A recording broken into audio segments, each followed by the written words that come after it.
Àwọn ìgbìmọ̀ Boko Haram afẹ̀míṣòfò wọ́n fi lẹ́tà ránṣẹ́ sí olóyè Sunday Igboho. A kú dédé àsìkò yìí níbikíbi tá a bá ti ní àǹfààní láti wo ìkànnì yìí. Benjamin Olúwaṣẹ́gun Olúwapamílẹ́rìn ní orúkọ mi. Tó bá yẹ pé ìgbà àkọ́kọ́ tuntun lélẹ́ yìí tẹ́ máa darapọ̀ mọ́ ìkànnì yìí, ìkànnì Lovers Arena Civil nìkan tí ẹ já sí yìí, mo rọ̀ ọ́ bá subscribe sí gbẹgbẹ́ rẹ̀ ń. Ó rẹ̀ máa gbọ̀kan níbẹ̀ táwọn olùbá máa pè ní notification bell bá wa tẹ̀.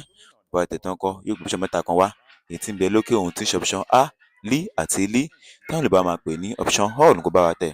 Bá tẹ̀ tán kọ́ yọ̀ǹda rẹ̀ ó láǹfààní láti máa wo ìkànnì yìí ní gbogbo ìgbà táwọn ètò wa tó bá ti ń jáde.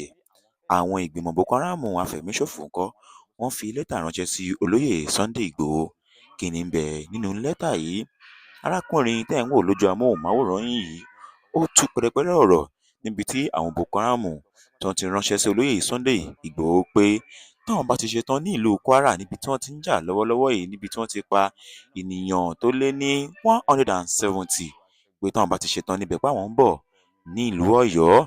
Nígbà tí wọ́n sọ̀rọ̀ yìí tán sí olóyè Sunday Igboho pé táwọn bá ti ṣetán ní ìlú Kwara yìí, ẹnu mi àgò wípé ìlú Ọ̀yọ́ ló kàn níbi tí àwọn ti fẹ́ ṣe ọṣẹ́. Àmọ́ nígbà tí olóyè Sunday gbọ́ eléyìí, ìròyìn fi tó wa létí láti ẹnu Masbi wípé olóyè Sunday Igboho kọ́ nígbà tó ka ọ̀rọ̀ yìí, ó sọ wípé tó bá ti jẹ́ pé bàbá wọn kọ́ ló bí wọn, ó ní kí wọ́n máa bọ̀. Àmọ́ ohun tí a tún gbọ́ òun ni wípé wọ́n ní àwọn ìgbìmọ̀ Boko Haram yìí òun láti máa sọ fún olóyè Sunday Igboho pé àwọn ò bá tiẹ̀ wá o, àwọn ò sì wá sí ọ̀dọ̀ ẹ̀, bí kò ṣe wípé ibi táwọn bá ń lọ ńkọ́ ibẹ̀ làwọn fẹ́ kọjú sí. Ọ̀rọ̀ yìí ló tún já ọ̀ràn káàkiri lórí ẹ̀rọ íńtánẹ́ẹ̀tì. Ibẹ̀ ni a ti wá rí kà wípé olóyè Sunday Igboho ó sọ wípé òun kọ́ o, òun wà nílé fún yín ní gbogbo ìgbà, wípé òun ò sì fẹ́ kí wọ́n wá dẹ́mi ẹnikẹ́ni légbodò yẹn ní ìlú Ọ̀yọ́, wípé kí wọ́n fi ọ̀hún kọ́ kí wọ́n fi máa ṣe ọ̀hún. Àwọn Boko Haram wọ́n ti ránṣẹ́ sí olóyè Sunday Igboho, wọ́n ti ránṣẹ́ sí gbogbo ilẹ̀ Yorùbá. Ó yà yín lẹ́nu, ó ṣọ́ọ̀kì mí náà nígbà tí mo gbọ́.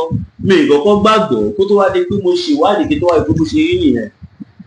Ọmọ Yorùbá, kábíyèsí Elédùmarè, kábíyèsí Elédùmarè, kábíyèsí Elédùmarè. Eléyìí túmọ̀ sí wípé àwọn Boko Haram fún ara wọn, wọ́n dọ́kọ̀ ìyá wọn mọ̀. Ǹjẹ́ mo tó ṣẹlẹ̀ ṣá? Kí ló fa ọ̀rọ̀ yìí? Àwọn Boko Haram fún ara wọn, wọ́n ti jẹ́wọ́. Lẹ́yìn tó jẹ́wọ́ tán lọ̀rọ̀ yìí wáyé. Nígbà tí gbogbo àwọn èèyàn pariwo báńkì ló pa wọ́n mọ́ Kwara, kíní kan, èmi sọ fún yín, mo ní intelligence report tí mi gbọ́, combination of gbogbo wọn ni. Kó tó wá di pé àwọn Boko Haram wá sọ kankan, olóyè Sunday Igboho wá yarí fún wọn. Kí nìkan tí wọ́n sọ? Wọ́n ní pẹ́pẹ́sẹ́ o, táwọn bá kúrò ní Kwara o, Ọ̀yọ́ state làwọn ń bọ̀, wọn ò mọ̀ pé bàbá wọn wà ní.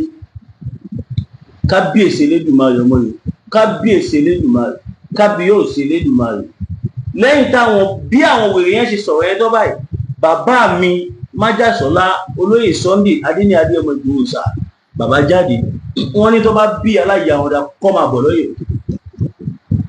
Bọ́ máa kí ṣe mo sọ fún yín pé olóyè Sunday Igboho kúrò nínú bá mi sọ fún kẹ bá wa sọ fún wọn kíní kankan, olóyè Sunday Igboho kú òwú ẹ̀, òun lẹ ṣe rí tá à ṣe lè fi wọ́n ṣeré, òun ní gbogbo ọmọ Yorùbá ò sì lè fi olóyè Sunday Igboho ṣeré, torí pé a mọ̀ pé aláàánú tọ́lọ́run wọn sí wa nìyẹn. ẹ gbàgbé any other person tó bá kù, they can all work together. Ṣùgbọ́n ẹni tọ́lọ́ ń gbé síwájú nìyẹn, ẹ ká gbà fẹ́ ẹni tọ́lọ́ ń bá gbà fún. Ọ̀pọ̀lọpọ̀ àwọn èèyàn tẹ́lẹ̀ wọ́n ń pariwo Ìbà Gani Adams lórí ọ̀rọ̀ nìkan ń gìrì ní gbogbogbò, nísìnyí kọ́ kò sẹ́ni tó kù wọ́n mọ́ because ilé Sunday Igboho ti wà ní. Now ó mà ṣe o, àìfinipé ní àìfèèyàn péèyàn, àwọn Fúlàní má láyà gan o. Lẹ́yìn tó lóye Sunday Igboho sọ̀rọ̀ síta pé àwọn ń dúró dè yín o, ẹ máa bọ̀, ẹ mọ̀ pé ilẹ̀ Yorùbá ló pe bí. The next thing ta kò máa rí pé wọ́n kàn change press release wọn, wọ́n disclaim aláwọ̀kọ́, wọ́n ṣẹ̀ṣẹ̀ wá ṣe another one tó wá ṣe yìí, wọ́n yọ Ọ̀yọ́ kúrò bẹ́ẹ̀, wọ́n yọ Ọ̀yọ́ kúrò lórí ẹ̀. Nígbà tá a wá ṣèwádìí pé kí ló dé tó fi yọ Ọ̀yọ́ kúrò, because Ọ̀yọ́ ni next state tó láwọn fẹ́ lọ ti attack, táwọn ti fẹ́ lọ ṣe nonsense táwọn máa ń ṣe. Kò wá sí pé wọ́n yọ Ọ̀yọ́ nìkan o, wọ́n wá ní kí gbogbo àwọn ọmọ Yorùbá káwa bá olóyè Sunday Igboho sọ pé àwọn ò bá tí wọ́n wá, any other state táwọn bá ti operate kọ́ má dá sí kò kọ̀ wọ́n, àwọn ò bá tí wọ́n wá. Ẹni táwọn bá ń bá nájà làwọn kọjú sí, àwọn ò kọjú sí Igboho, kí Igboho dẹ̀ fi àwọn sílẹ̀ fáwọn ti pọ́n Igboho lé. Ẹ mọ̀ àwọn ọ̀rọ̀ bẹ́ẹ̀ sá, nígbà tí mo ṣèwádìí àwọn nǹkan tí mo gbọ́ nìyẹn. kò wá tán síbẹ̀. Lẹ́yìn eléyìí, olóyè Farotimi, Dele Farotimi, ẹni tí gbogbo wa ti mọ̀ wípé ajàfẹ́tọ̀ọ́ ọmọnìyàn, òun náà sọ títí ẹ̀. Kí ni Dele Farotimi kí ló sọ? Ó sọ wípé kí wọ́n end one Nigeria, èyí tí gbogbo wa tá à ń bá káyé. Kí ló sọ nínú ọ̀rọ̀ náà? Ẹ farabalẹ̀ kí ẹ jókòó, bó tilẹ̀ jẹ́ pé èdè òyìnbó ní arákùnrin yìí fi sọ̀rọ̀. Nígbà tí mo rí fọ́nrán yìí, máa wò pé kó má jẹ́ pé etí mi nìkan ni yóò gbọ́ tàbí ojú mi nìkan ni yóò rí. Ẹ jẹ́ kí gbogbo àjọ jókòó, kájọ farabalẹ̀ gbọ́n fọ́nrán yìí, ká gbọ́ ohun tí Dele Farotimi ohun tí ó sọ. Ó yá, ẹ jẹ́ kí gbogbo wa jókòó, ká gbọ́ ohun tó Good wí. morning. I'd like us to speak to the subject. Nigeria, a finished country. I pick my words deliberately. And if you've been anywhere near me for some time, you will know that, and I've spoken to this multiple times, I hate linguistic inexactitude. Words should mean what they are meant to mean. Nobody should be wondering what you mean when you use words. So when I speak to the subject, Nigeria, a finished country, I speak about it being finished in the same terms that you speak about the completion of a task. Those who had set themselves the task of finishing Nigeria as an enterprise have actually completed their task, because they have actually done a fantastic job of finishing Nigeria. Don't worry, I'll explain. During the course of the week that was, and there's really no need to speak to the week that was today because it hasn't been a very good week. During the course of that week, series of events cascaded, one on top of the other. News were coming from different angles that confirmed to me that we're going to have to reinvent Nigeria if it is to survive, because the Nigeria that we were all managing, Buhari killed it, but Tinubu is burying it. And when I use Buhari, Tinubu, understand that I am not speaking to their person. I'm speaking to the system that used them or is using them to finish what it was designed to do, which is to finish Nigeria. Question is whether it will finish those who are labeled Nigerians. It is because the like of me do not want to see this country finished, so that my seed are not finished. That is why I'm forced to speak. And I'm also forced to speak so that perhaps those who are coming behind might be able to find their way out of the madness that all of you are helping to entrench today. So during the course of the week, I began to assimilate the news of American troop deployment in Nigeria.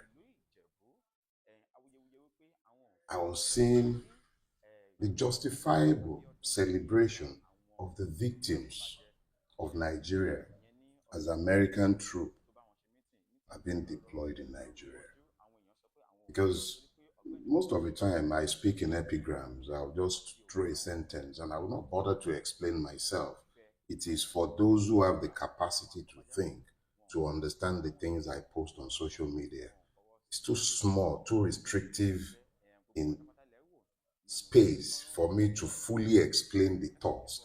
So I leave it for idiots to argue, for the wise to question, and for those interested in learning to ask questions.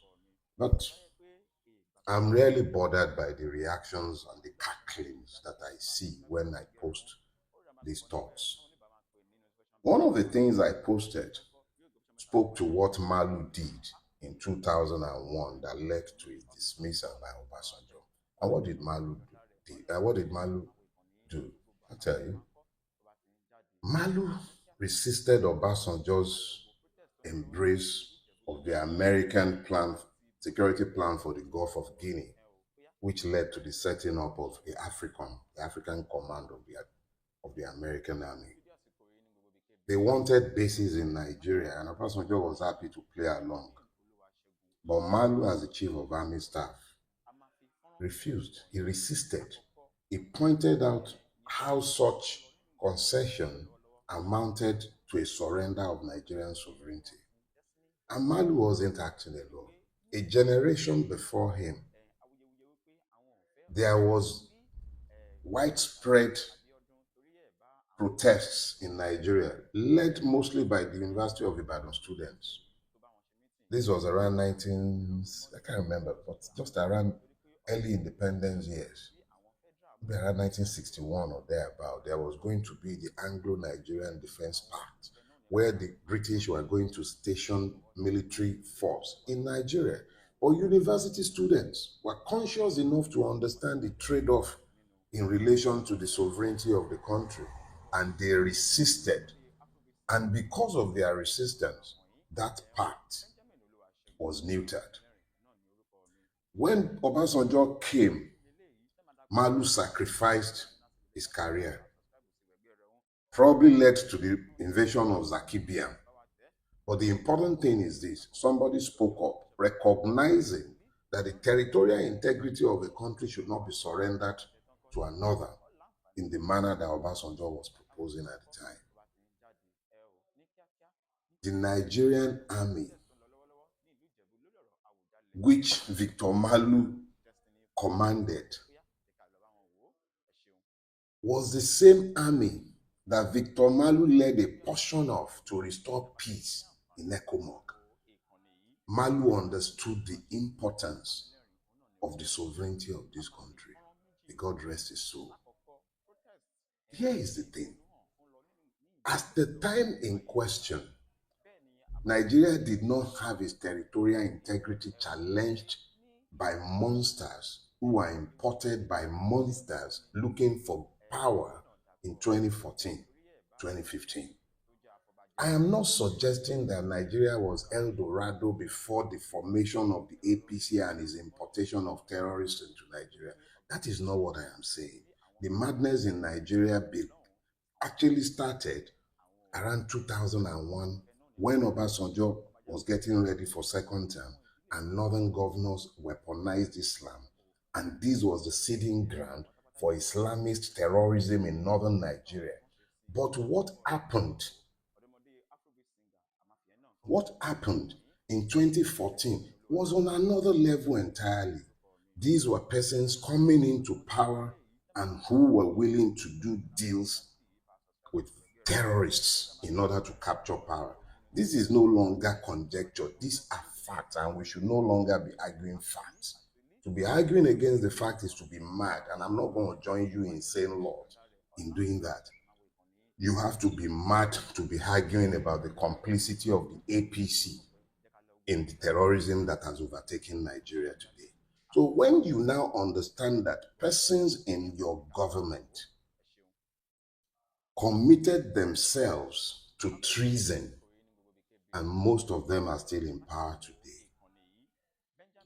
The territorial integrity of Nigeria was surrendered, thrown away, deliberately trampled upon in pursuit of power. It's not unique to those who weaponized Islam. Niger Delta militancy was equally weaponized, and those who are weaponizing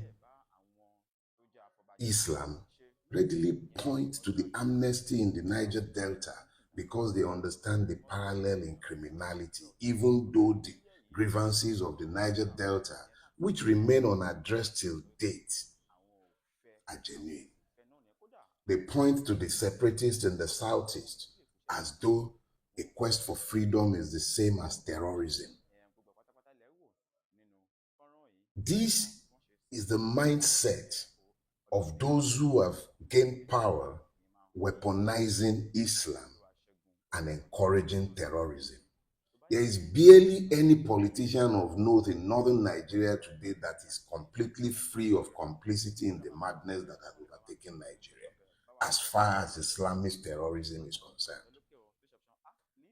Let's not talk about the mindset. People who deleted tweets that they had put out in condemnation of terror. Those are the seeding ground for the madness that has become accepted as the norm. This is how you finish a country, with complicity. You keep quiet in the face of evil. You find reasons not to speak. How do you think a country speaks for itself when those who are actually victims find reason to be quiet in the face of evil? How? So, we have built a country where those who should be proud citizens were clapping, applauding the entry into their country of a malevolent, let's be clear, American interest in Nigeria is not benevolent, malevolent, because I can't think of a person comes to power telling you America first. He speaks in very clear terms about who he is. And his first intervention in our country, they've profiled us, they know us. He spoke about Christian genocide. Is there Christian genocide in Nigeria? Most definitely there is. Most definitely. But those are dog whistles. The minute he said that, the system went into overdrive. People began to talk about, oh, there were Muslim victims too. Oh, the point is there a Christian genocide or not? You know it, I know it, there is. But are there Muslims being killed or not? Most definitely. In crazy numbers too. But let's be clear, people are dying simply because of their identity in most cases. That does not devalue the truth of Muslims being slaughtered in crazy numbers. These are the facts. But those who used it, they know what to get from you. They know the kind of reactions they will get out of us because they know that we have subjectivized humanity within our country. And then we speak about Trump's racism when we cannot even speak to our own humanity and everybody is reduced to either their religion or their ethnicity. Oh, 820 Muslims were killed. So their humanity is subsumed beneath an identity. Oh, 50 Christians were slaughtered.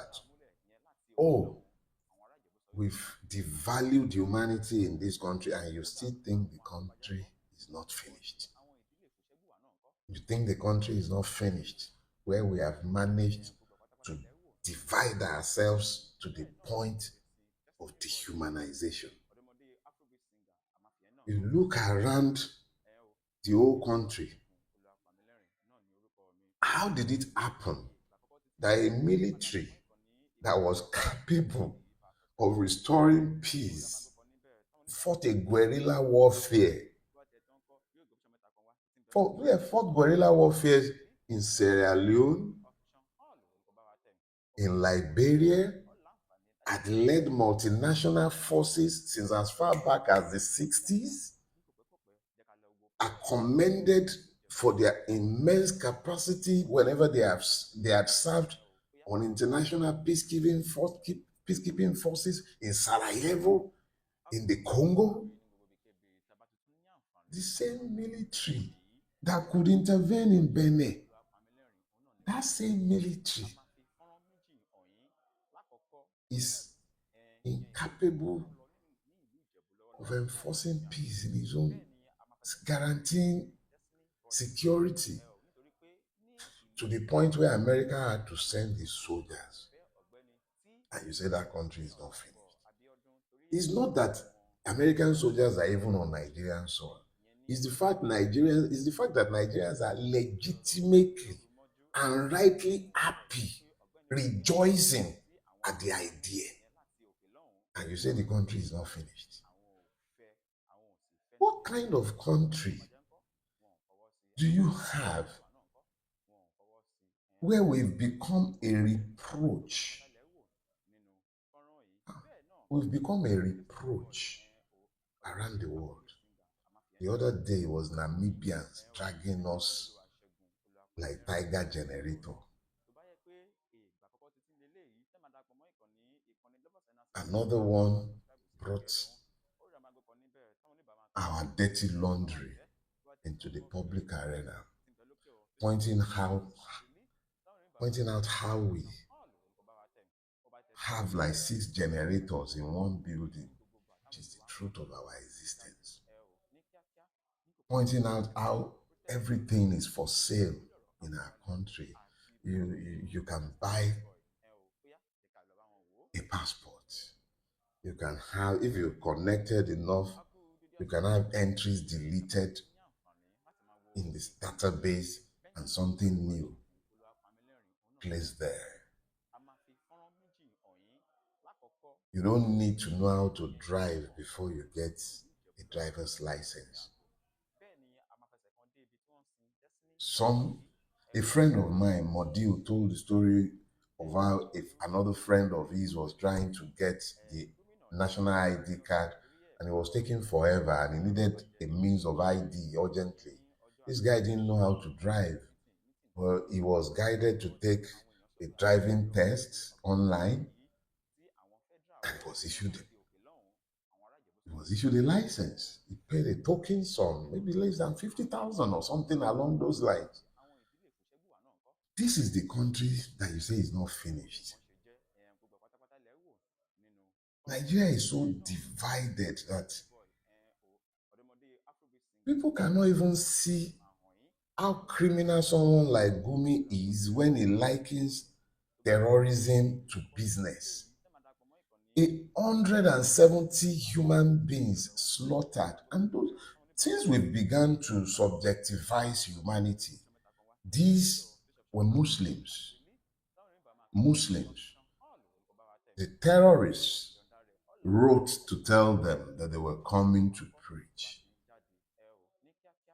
The traditional ruler took the letter, informed the authorities, and the terrorists came, slaughtered indiscriminately. They were not asking for their identity.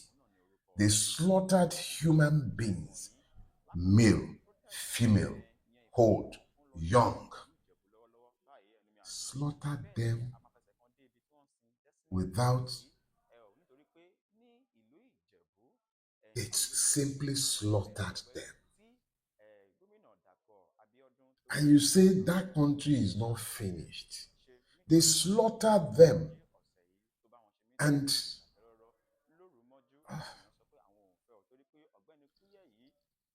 the president, who is never bothered to visit the scene of any of this, at least Buhari tried, even if he will carry his red carpet, he went to Dapchi. This one doesn't go anywhere. Yelawata, there are too many tragedies to track. But at least a token visit to empathize, show that But Nigeria simply went on like nothing happened. And then they sent a battalion. A battalion was sent after the fact. After the fact. Let me remind you that some weeks ago, it was in that same Kwara state that a militia, a Fulani militia, was not only identified, but members were apprehended with automatic weapons supposedly given to them by the Office of the National Security Advisor. What is going on in this country that suggests to you that this country is not finished? A country that cannot guarantee the security of its own territory. Citizens are victimized, rendered as victims in the country. And you say that country is not finished. We've normalized the language of division in subjectivizing the humanity of victims. Oh, it's Christian genocide. Oh, it's Muslim being killed. Oh, so we have to describe the humanity with some qualifier in order to do what exactly? Maintain a balance of victims, keep a record of equity in the killings. These are things that have been done deliberately to finish this country. Where else, in a time where we've subjectivized everything, where else would you find a government that think is okay, a party that think is okay to enthrone a man caught on camera shoving dollars into Babariga as his national chairman? The same party thought it was okay to have Muslim in a country utterly divided by religion, sectarianism, and ethnicity. They thought nothing of it, and we are reaping today the rewards. This country that you say is not finished, a government that has millions of children out of school, millions of citizens untrained, not skilled in any business, not capable of creating value. But this state went and borrowed money to send people to Hajj. And you think that country is not finished? I was watching a video the other day online, some Chinese fruit seller. And whilst he had his watermelon and stuffs on his kiosk, he was coding. I think it was somebody identified it as him writing some kind of computer. I'm not tech savvy, but this guy was coding. He was doing some kind of computer thing behind his fruit display. Why is it so difficult to understand that what you plant is what you would reap? You plant the wind, you reap whirlwinds, instead of training the youth.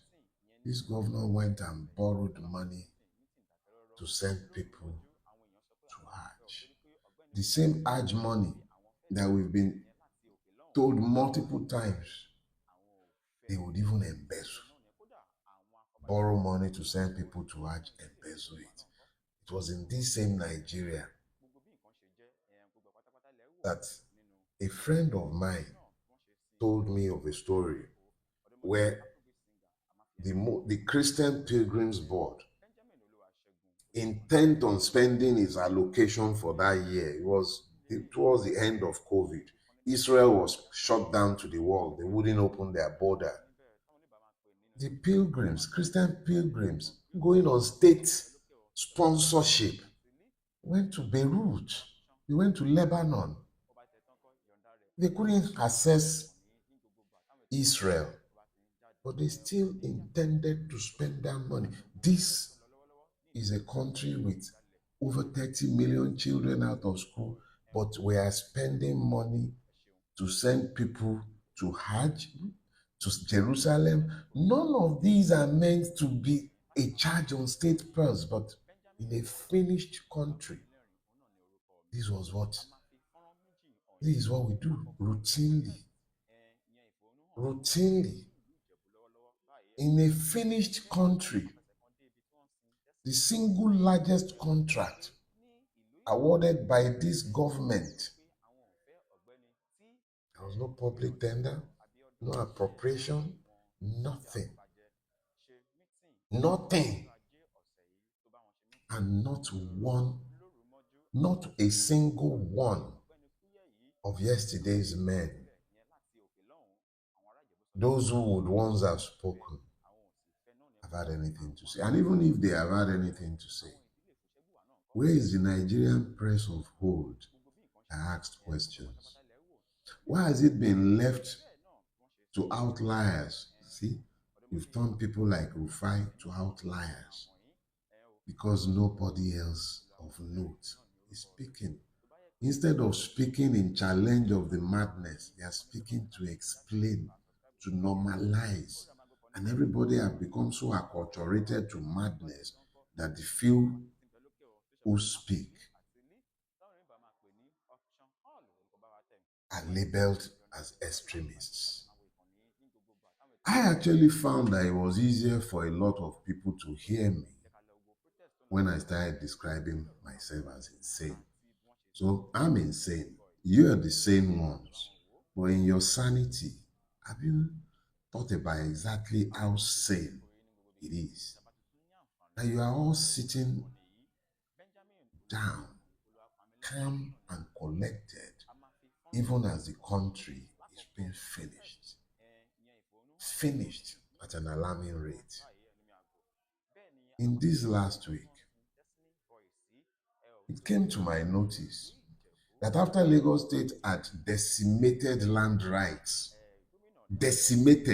grabbed people's land left, right, and center, sold it as beneficial owners to the likes of Dangote, to the likes of, to create privately owned free trade zones, eventually privately owned airports, stolen people's land left, right, and center. The federal government, headed by the monster of Lagos, has now come with its coastal road, decimating decisions that had been given sometime over 30 years ago. And you say that country is not finished. A country where you can't even speak to the sanctity of property rights. Somebody can just turn their BD high in your direction, and that's that. And you say that country is not finished. A country where the president could just wake up one morning and decide to bestow the second highest national honor on a man known around the world as a thief. And you say that country is not finished. What is left of that country? He did it, and not one bleat by any one of the persons you may consider men of honor in this country. People look at us all around the world, and as I said earlier, we've become a reproach. Everybody pokes jokes and fawns at us, and we can't even bleat. South Africans, Ghanaians, anybody can poke jokes at us. Anybody. We've been disgraced around the world. And it's not necessarily just by the government. The things we say about ourselves to each other. You describe the Igbo as this, you describe the Yoruba as that, you describe the Hausa as this. But this only know Nigerians. They don't know who is the Igbo, who is the Yoruba, who is the Fulani, Hausa. They don't care to know. They don't care to know. Just like you even have, in fact, it's the perfect description. As you have difficulties telling one Chinese man from the other, that is how they have difficulties. Imagine, in looks, you're seeing the person and you have difficulties telling them apart. You think they care or they can see beyond your face? All you are is a black man or woman. Whether you are even, before you begin to identify as Nigerian, you are already disadvantaged. Now you are a Nigerian, the first thing that clicks in his head is, now I gotta be careful. This is one smart dude who may or may not seek to take me. That's where it starts. Because we've been well defined, labeled, branded in the consciousness of the international community. It begins with us being seen as fraudulent, then irresponsible, wastrels, disorderly. Everything about us bespeaks madness. And you say this country is not finished. Let me show you how you will know. If you have children, if you're my age, if you have children and they went to schools abroad, I warrant that 20, if you put down 100 of them, 90 have voted against coming back to Nigeria. Why? They love the country, even if only for the weather, for the energy, but they recognize that there is no future in that country. They can't see the future in that country. That's why they are running away from it. I should know. That's my story, and that's the story of a whole lot of my friends. These kids don't want to come back. Why would you want to come back when your friends whom you grew up with, who are not abroad, are looking to come abroad? Because they don't have anything to come back to do in Nigeria. Have you noticed that even the ruiners of Nigeria, those who are finishing Nigeria, the only thing they ever put their children in is politics? Mai is doing it. The terrorist in Port Harcourt is doing it. Atiku's children. I'm told Obasanjo's daughter is looking to become the governor of Ogun State under the APC. Would Baba be attending the inauguration? See, the reality is that Nigeria is finished. And those who have finished it are well aware of the fact that they have finished it. It is the victims of Nigeria who are still lying to themselves that they still have a country. A country where the signature legislation of the administration has been forged. You have multiple versions of the most important legislation that has come out of this government. When the tax bill came out, me, reflexively, was against it. And in seeking to find consensus, I spoke to an older friend, a very progressive older friend, a wealthy man who is going to be paying whatever I own is a fraction of what he probably pays in tax every year.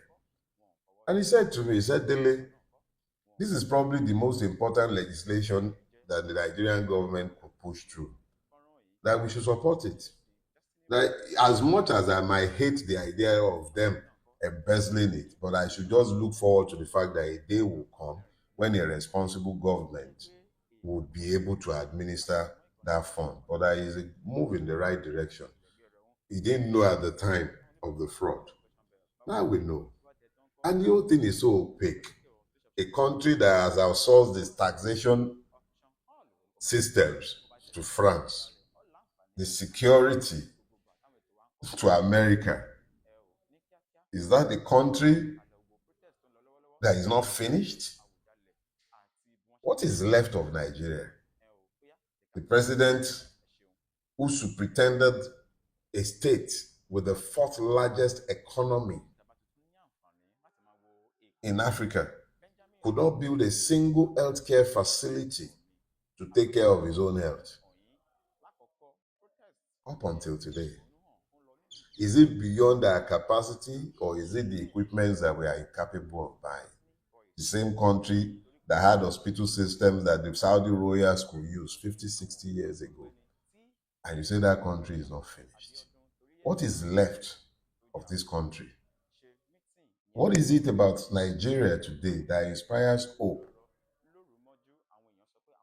in those outside of government? They say renewed hope. How do you renew hope that you are killing on a daily basis?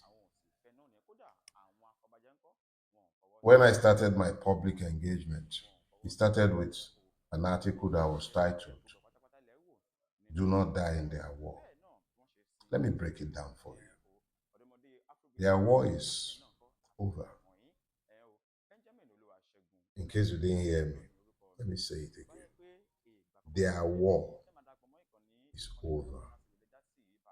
That is the emergence of the one-party state that you are seeing. The ultimate dawn, the capo, the tutti, the capi, is in power. He doesn't muck about with power. He understands the nature of power, and he is not yoked to any moral. Any member of the class that steps out of line will be whacked in the head so that they stay in line. He will pretend the emergence of that one-party state unless something happens. And that thing that has to happen is not in the hand of politicians. This is not about politicians. This is about us as a collective understanding what is coming. You see Akpabio vibrating and talking about how there can be no automatic instantaneous transmission of result. Is because they must retain the veto and take the sovereignty out of your hand. This is not about whether you are an APC member, unless you are a beneficiary who feeds from that system. If you are not sat at that table, I guarantee you, you are on the menu. This does not care anything about your ethnicity. If you are an Igbo man and you are thinking it's a Yoruba thing, all of your rascals in the southeast, they are today influencers in APC. What they are doing is that they are using what they have to bring in the impressionable young minds, even in the southeast, where you've had a bastion of resistance to the madness on account of multiple reasons, which I'm not prepared to go to in this morning. But the critical thing I'm calling your attention to is the fact that as things stand today, a one-party state is emerging. And the only bulwark against that is you. It may not be in this election cycle, but if you fail to insist on foolproof mechanism for ensuring the sanctity of your vote, I guarantee you that the one-party state will come after the 2027 election. And this is not about Tinubu. Tinubu is just one man. Just as I would die one day, he would himself. However old any one of us get to be, the important thing to note is that we are mere mortals, travelers in time, and we will go. But what are we building? You see Umai positioning his son. You see Wike positioning his own. You see Tinubu's children being positioned. You see all the members of the ruling class moving and flowing into the APC. Is because they recognize that that is where the power is going, or where the power is. You see members of your judiciary singing on his mandate, they have stood. What you are seeing is a mimic of the communist system in China, a centralized bureau that determines who gets what. But what you're actually seeing is a conglomeration of criminals, the vilest type.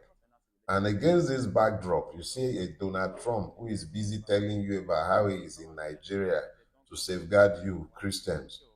But question is this: the whole world and his dog knows the terrorist sponsors in Nigeria. How many of them has Donald Trump helped you to arrest, since the Nigerian government will not arrest? How many of the criminals ruling you have you seen him moved to take out? Let me be clear. America first. Donald Trump told you. So if Donald Trump is in Nigeria, it's because there is American interest or there are American interests to be protected in Nigeria. I have no problem with the Americans. My problem is with you, who is completely oblivious and you're celebrating. And rightly so, as I have said, if I was in the middle belt facing extinction, I'd be celebrating anything that tangentially promises hope or relief. But the question is this: the morning after, what happens? American troops have been deployed in Nigeria. But has it changed the Nigerian government? Has it stopped them from paying 9 million to lobbyists who produced the screwdriver theory of information gathering?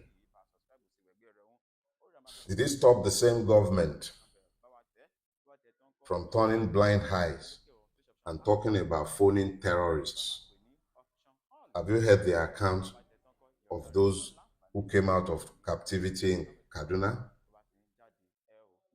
People who were supposedly rescued but obviously ransomed. This is a finished country, and it is up to you, the victims, to understand that this country as it is must not even be allowed to be sustained. We must find a way to break this cycle or we will end up enslaved. We are already more or less encircled. But what is happening now should alarm any one of you who still has a modicum of capacity for sentience. We are in dire straits, and we will need to find the grace to rise. But the only way we rise and do not get crushed is for us to find common purpose. We need and we must find common purpose. The one-party state is here. Let me be very, very clear about that. It will take the victims finding common purpose before that one-party state can be stopped. If it is a one-party state found on altruistic vision, I'm not going to be against it. But everything about these ones suggests that this country is being taken over by criminals. In some cases, persons with convictions. In some cases, persons with criminal backgrounds. In most, if not all cases, persons who have no record of public service. The only thing they have is proximity to corrupt power and to impunity. I do not pray to leave such a country for my own children. If Nigeria is to survive, it must be reimagined, because this country as it stands is finished. It must not even be allowed to survive, because in its survival is the guarantee of enslavement. I do not come to titillate you or to depress you or to whip you into a frenzy without offering you solutions. I believe that in the coming election cycle, we must find a visionary leader to rally behind. The alternative to an electoral revolution is scary, but I warrant that this is either going to come through the ballot or it will come on the street. The human spirit deplores injustice. And to have a country where over 130 million people are living in desperate poverty, and I mean desperate poverty, It simply means that these persons are surviving on less than $3 a day. Less than $3 a day. Picture that. A dollar is 1,000, let's say 1,500. So you're talking about less than 5,000 naira a day, because that 5,000 naira is inclusive of his accommodation, his feeding, everything is going to do, his health care, everything is on that 5,000 naira a day. And you have over 130 million Nigerians living below that. Picture that in a country without any safety net. Poverty has been fully weaponized. If you, who has the capacity to watch me, do not take it upon yourself to educate across the lines that have been built for you, religion, ethnicity, sectarian, if you do not find the grace to walk those bridges that you must build in order to educate persons and prepare them for what is to come. I say this without any fear. If it doesn't happen in this generation, it will happen in the next. But Nigeria will combust. The human spirit rebels against injustice. The injustice in Nigeria has finished it. It's too much. The judiciary offers no hope. It's the last hope of the common man.